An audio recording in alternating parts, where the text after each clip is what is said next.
কেমন আছেন সবাই? আজকের ভিডিওতে আপনাদের সবাইকে স্বাগতম।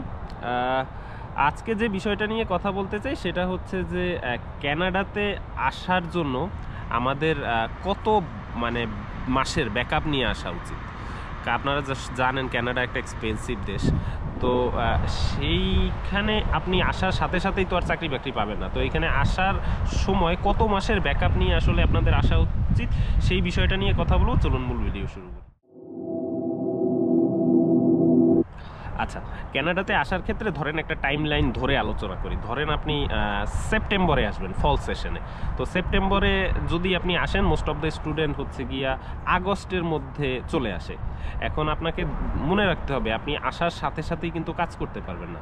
আপনি ততক্ষণ পর্যন্ত না কাজের জন্য অনুমতিপ্রাপ্ত যতক্ষণ না আপনার ক্যাম্পাসের ক্লাস শুরু হয়। এখন ক্লাস তো শুরু হবে হচ্ছে সেপ্টেম্বরের ফার্স্ট উইক থেকে, তাই না? তো সেপ্টেম্বরের ফার্স্ট উইক থেকে ক্লাস শুরু হলে আপনার হচ্ছে গিয়ে সেইটা তখন থেকে আপনি কাজ করতে পারবেন। এখন কাজ করতে পারলেও তো আসলে হবে না, আপনার তো কাজ খুঁজে বাইর করতে হবে। সে মানে একই কথা হচ্ছে গিয়ে যদি আপনার সাথে স্পাউস আসে তার ক্ষেত্রে তো কাজ খুঁজে বের করতে করতে ধরেন হচ্ছে গিয়ে একটা সার্টেন পিরিয়ড লাগবে।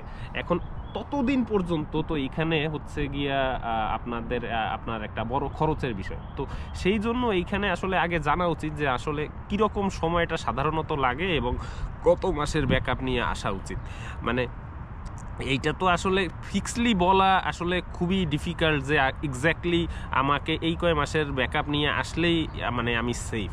কিন্তু মানে ন্যাচারালি আমরা যেটা দেখি আর কি, সাধারণত সবাই কাজ ম্যানেজ করতে ফেলতে পারে আসার উইদিন 1-1.5 মাসের মধ্যে বা 2 মাসের মধ্যে।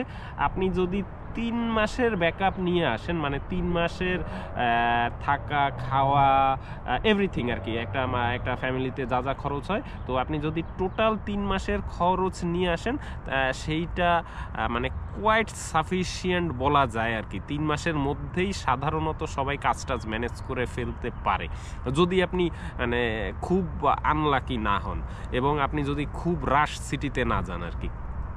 টরন্টো ভ্যানকুভারের কথা যদি বলেন তাহলে সেখানে আনসার্টিনিটি আছে। মানে এইখানে আমি 3 মাসের কথা বললাম মানে হচ্ছে এইটা একেবারে ফিক্সড বিষয়টা তা না, এটা মানে একটা ওভারঅল আইডিয়া। সাধারণত আমরা যেটা দেখি 3 মাসের মধ্যে সবাই কাজ টাজ ম্যানেজ করে ফেলতে পারে। তো আপনি একটা প্রাইমারি আইডিয়া রাখতে পারেন যে অ্যাটলিস্ট 3 মাস হচ্ছে গিয়ে আমি যদি ব্যাকআপ নিয়ে যাই তো এটা হচ্ছে গিয়ে সাফিসিয়েন্ট হওয়া উচিত। তো আশা করি কত মাসের ব্যাকআপ নিয়ে আসা উচিত সেই প্রশ্নটার একটা প্রাইমারি আইডিয়া পেয়েছেন। আজকে এ পর্যন্তই। অন্য কোনো দিন কথা হবে অন্য কোনো ভিডিওতে। ভিডিওটা যদি ভালো লাগে অবশ্যই লাইক করবেন, চ্যানেলটা সাবস্ক্রাইব করতে পারেন। স্টাডি পারমিট রিলেটেড যে কোনো ইস্যুতে আমাকে রিচ করতে পারেন। আজকে এ পর্যন্তই। অন্য কোনো দিন কথা হবে অন্য কোনো ভিডিওতে। সে পর্যন্ত সবাই ভালো থাকবেন।